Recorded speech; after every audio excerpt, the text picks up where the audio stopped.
HD news India, सच के साथ। पुलगाव शहरात भीतीचे वातावरण। वर्धा रोडवरील रेल्वे क्रॉसिंग जवळ बिबट्याचा वावर आढळून आलाय। रेल्वे क्रॉसिंग वर्धा रोड रात्रीचे सुमारे 10 वाजेच्या सुमारास बिबट्या परिसरात दिसून आला। तब्बल 1 ते 2 तास तो याच भागात फिरत असल्याचे प्रत्यक्षदर्शींनी सांगितले। बिबट्या कॅनलच्या दिशेने जाऊन जवाहर कॉलनी व आसपासच्या रहिवासी भागात शिरण्याची शक्यता असल्याने नागरिकांमध्ये दहशत पसरली आहे। वन विभागाची टीम प्रातिनिधिक दृश्य माहिती मिळताच वन विभागाच्या अधिकाऱ्यांनी घटनास्थळी धाव घेत पाहणी केली।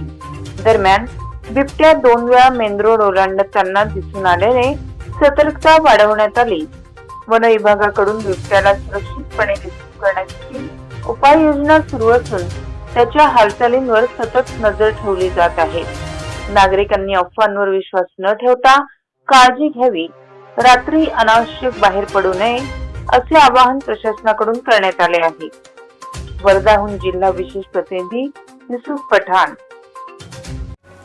खबरों में अब तक के लिए बस इतना ही। फिर होगी आपसे मुलाकात ऐसी किसी बड़ी और खास खबर के साथ। तब तक के लिए नमस्कार और देखते रहिए HD न्यूज इंडिया।